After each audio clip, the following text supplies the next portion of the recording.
அனைவருக்கும் வணக்கம். நம்ம அரோடா கணிதம் சேனல்ல முந்தைய ஆண்டுகளுக்கு கேட்கப்பட்ட போட்டித் தேர்வு கணக்குகள் பத்தி பார்த்துட்டு இருக்கோம். அந்த வரிசையில 1999ஆம் ஆண்டு என்ன கேள்வி கேட்டிருக்காங்கன்னு பாருங்க. வடிவியல் சார்ந்த கணக்குல 12 மீட்டர் நீளம் 10 மீட்டர் அகலம் கொண்ட ஒரு செவ்வக வடிவ அறையின் என்னாப்புறமாக வெளிப்புறமாக 2 மீட்டர் அகலமுள்ள சீரான பாதை உள்ளதெனில் பாதையோட பரப்பளவு கேட்டிருக்காங்க. வெளிப்புறத்தில் எத்தனை அகலமாக இருக்கா? 2 மீட்டர் அகலமுள்ள பாதை. அதனை சமப்படுத்த ஒரு சதுர மீட்டருக்கு எத்தனை ரூபா செலவாகுது? 5 ரூபாய் வீதம் என்ன செலவாகுன்னு கேட்டிருக்காங்க. ரைட், கண்டுபிடிப்போமா? 2 விஷயம் கேட்குறாங்க. ஒன்று பரப்பளவு கேட்குறாங்க, இன்னொன்று செலவு கேட்குறாங்க. இது எந்த வருஷம் கேட்கப்பட்ட கேள்வினா 99வது வருஷம் கேட்கப்பட்ட கேள்வி. இனி வரும் கல்வி ஆண்டுகளில் அது வரும் போட்டித் தேர்வுகளில் இந்த கேள்வியை நம்ம எதிர்பார்க்கலாம். ரைட், இந்த வெளிப்புறம்னு சொன்னா வெளிப்புறம் அந்த அகலத்தை 2ஆல பெருக்கணும். அந்த அகலத்தை 2ஆல பெருக்கி அகலம் என்ன கொடுத்தாலும் அது 2ஆல பெருக்கணும். ஏன்னா அதுதான் பாதை. அந்த பாதையை ஒவ்வொரு நீளத்தோட கூட்டினோம்னா அது வெளிப்புற நீளம் வெளிப்புற அகலமா மாறிடும். அதுல இருந்து உட்புற நீளம் உட்புற அகலத்தோட பரப்பை 2ஐயும் கழிச்சு 2ஐயும் பெருக்கி அந்த பரப்பளவை நம்ம மைனஸ் பண்ணி பார்த்தோம்னா யாரோட பரப்பு கிடைச்சோம்னா பாதையோட பரப்பு கிடைச்சிடும். ரைட், கணக்குக்குள்ள போவோமா? பாருங்க, வெளிப்புறம் உட்புறம் செவ்வகத்தில் இப்போ 2 கிடச்சிருச்சு. வெளிப்புறம் 1 கிடச்சிருக்கு, உட்புறம் 1 கிடச்சிருக்கு. வெளிப்புறத்தோட நீளம் எல், வெளிப்புறத்தோட அகலம் பி, உட்புறத்தோட நீளம் ஸ்மால் எல், உட்புறத்தோட அகலம் ஸ்மால் பி. ஏன்னா ஒரு டிஃப்ரெண்ட்டுக்காக வச்சுருக்கேன். நான் என்ன சொன்னேன்? இந்த அகலத்தை 2ஆல பெருக்கணும்.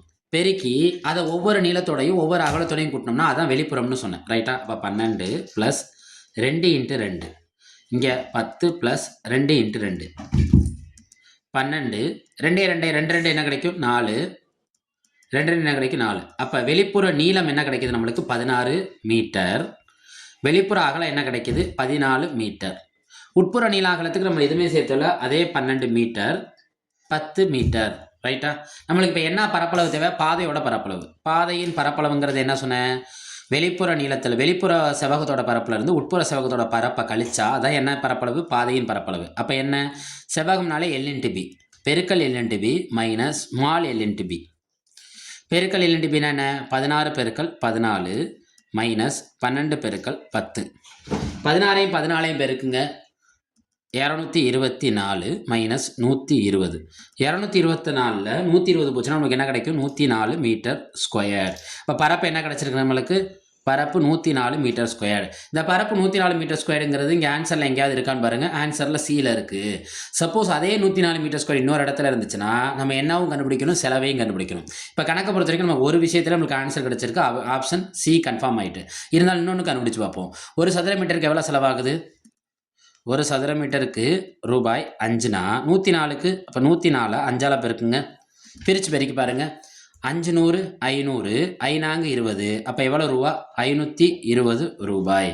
அப்போ இதை அவங்க கொடுத்துருக்க ஆப்ஷனில் செலவு எவ்வளோ கிடச்சிருக்கு? 520 ரூபா. கொடுத்துருக்க ஆப்ஷனில் ஆப்ஷன் சிங்கிறது நம்மளுக்கு என்ன ஆயிடுது? முழுமையாக கன்ஃபார்ம் ஆயிடுது. மறுபடியும் சொல்கிறேன், ஒரு செவ்வகத்துக்கு 2 விஷயம் சொல்கிறாங்க, வெளிப்புறம் உட்புறம்.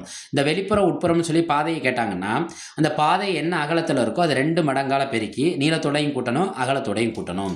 எதுவுமே செய்யாமல் விட்டோம்னா அது உட்புறம். ரைட்டா? அரோடா கணிதம் சேனலை லைக் பண்ணுங்க, சப்ஸ்கிரைப் செய்யுங்க, சப்போர்ட் பண்ணுங்க, ஷேர் பண்ணுங்க. நன்றி.